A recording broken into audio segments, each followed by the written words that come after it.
What? What? What the hell is this? Harumph. I didn't get a harumph out of that guy. Give the governor harumph. Harumph! You watch your ass. I see you shiver with anticipation. Let the show begin. Hey everybody, this is David Heretic coming at you with another edition of Reactions, Reviews, and Rants. And tonight! Alright, we're coming back to the Melvins. Yes, indeed, Melvins Fans FEELIN YOU! Come on now! Here we go. This is a request from Gary Simonson, and this is actually Gary's second prioritized request for the month of July for being a gold tier member on the Patreon page. So here you go, Gary. Hope you enjoy it. Gary wanted to see me react to this song by the Melvins called Hooch. All right. Now, to the best of my knowledge, I've never heard this song before. This does not resonate with me in any way, shape, or form. However, there's always a chance I may have heard this song before and I just don't realize it. So as always, if I start listening to the song and I suddenly go, wait a second, I've heard this before, I'll let you know. That's the truth. You know me, I'm going to be honest with you guys. This was posted by Melvin's Topic, okay? And the video has 225,974 views. It'll get you there. Other than that, there's really nothing else left to say. Link to the original video will be down below in the description for your viewing pleasure at your leisure. Let's get started. What do you say? You ready? Are you ready? Because here we go. All right, here we go. Melvin's Hooch. There it is. All right, let's do this. All right, boy, let's do this. Is that a two-headed dog? That's weird. All right.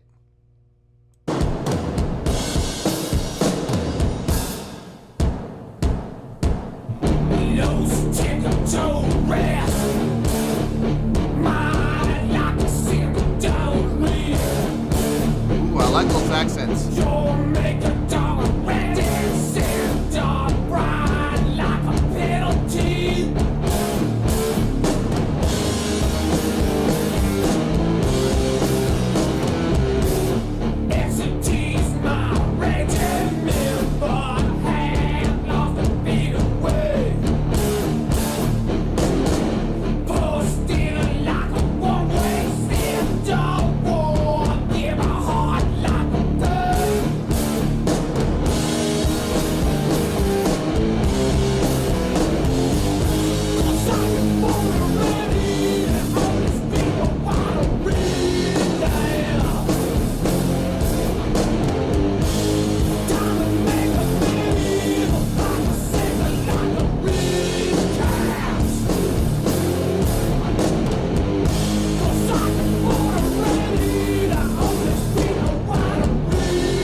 Some really good things happening here. Some things I'm not too wild about, but there are some good things happening here. The guitar tone, thick, crunchy, love that. Sounds like they got distortion on the bass too. Distorted bass is always very touchy. Like, if you put the right amount of distortion on the bass, it sounds great. It sounds really good. But you got to EQ it right too. Too much distortion on the bass or putting distortion on the bass and not EQing it right, it sounds muddy as hell. And that is definitely the sound I'm getting here. I'm getting a very muddy, distorted bass right now. They should have either put more compression on it or they should have EQ'd it to more of a smile curve, taking some of those mids out. But I don't know. We'll see we'll see how this goes. But vocal delivery is good. Drumming is good. I love those accents on the and a 3 and the and a for 1 and 2 and 3 and 4 and 1. Yeah, that sounded really good. I like that. Let's keep going. Let's keep going for right now. Let's see where this goes.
I'm liking the attitude in this. I'm liking the drive. I'm liking the energy of this. Is it dirty? Yeah, it's dirty. But I think that's the intention.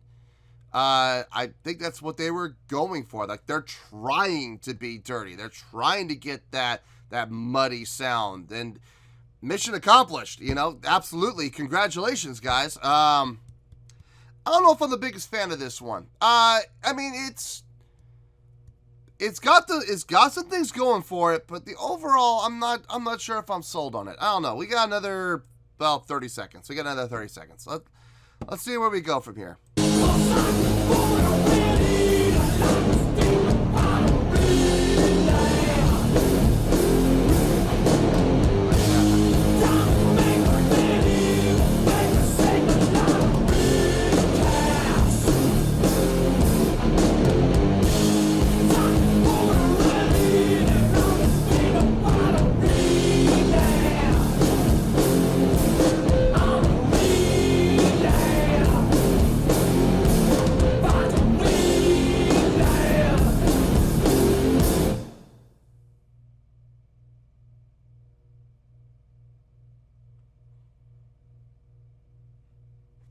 Yeah, I mean,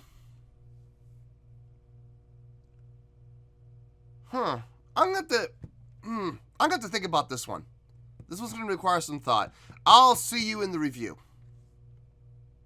A few minutes later. Well, there you go, folks. That was Melvins with Hooch.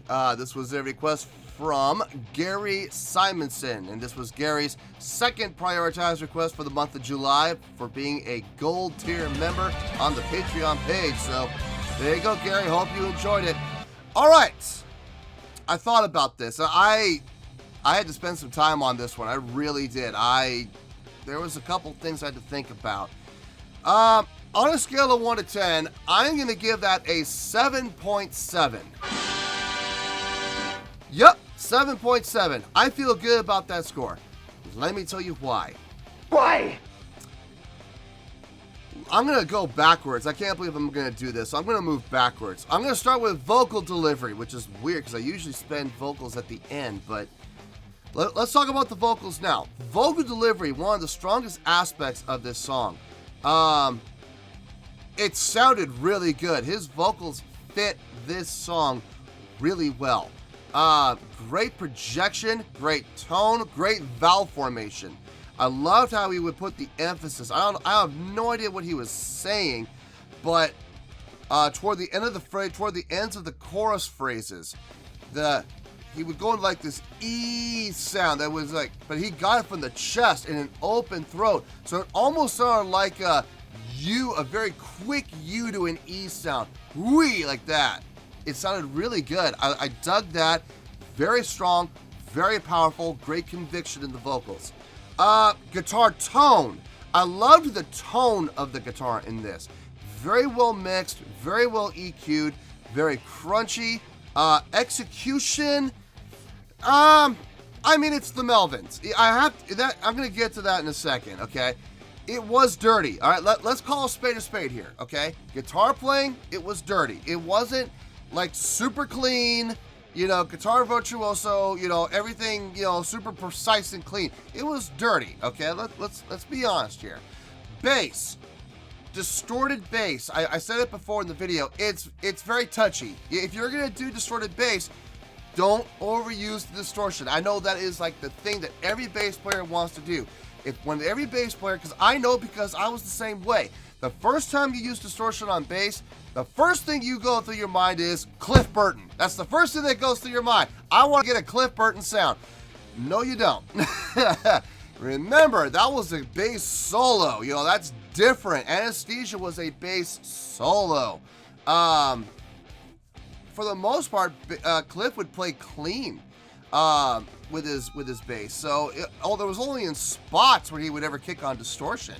But every bass player, when they get the opportunity to use distortion, they go and they grab a guitar distortion pedal, you know, some DOD pedal or, you know, Boss pedal or whatever, and they just plug it in. They set it up exactly like a guitar player would, and they try to play. And it sounds like mud. It just sounds awful. Based on a lower register, on a lower frequency, using a guitar distortion patch, it's never going to sound good. You got to make sure you don't overuse the distortion. You got to make sure you set your settings to fit what a bass should sound like. Ease up on the turbo, ease up on the bite, ease up on the drive, ease up on the overdrive, and ease up on the distortion patch itself. You got to ease up on all that stuff, otherwise it's just going to sound like mud. So it kind of happened here with this, okay? It did. Let's be honest here, okay? It didn't. The bass was coming through, but it was coming through like mud, and it really kind of muddied up the song. The drumming on this sounded really good. I did dig the drumming on this. The drumming sounded fantastic. Powerful, well mixed. I think it could have been brought out a little bit more in the mix, but the toms were coming through well, snare was coming through well, kick was coming through well, cymbals were coming through. They were kind of being buried by the muddy bass, but I mean, you can still hear them. Songwriting. This is where I think they really came up in the score. The use of subdivisions to break up the 4/4 into a 2 and 2 instead of a straight 4/4. It sounded like, you know, they got 4 measures of 4, and then they go into the next phrase of 4, and it was 1/2, and then 3/4 sounded like it started the 1/2 of the next measure, but it all lined up. And it, you know, the 3 and the 4 on the upbeats, the one, and that, I'm gonna get to that in a second, but it was offset. It wasn't because they were doing a measure of 2 and then another measure of 4. No, there was a measure of 4 split and subdivided to make it sound like it was a bar of 2, but it really wasn't, because on the next phrase, on the what would have been 1 and 2 was actually 3 and 4 of the previous phrase, and that's why you got the upbeat on the next thing. So it was on the next measure. So it was like, wow, that was some great subdividing work. Really smart.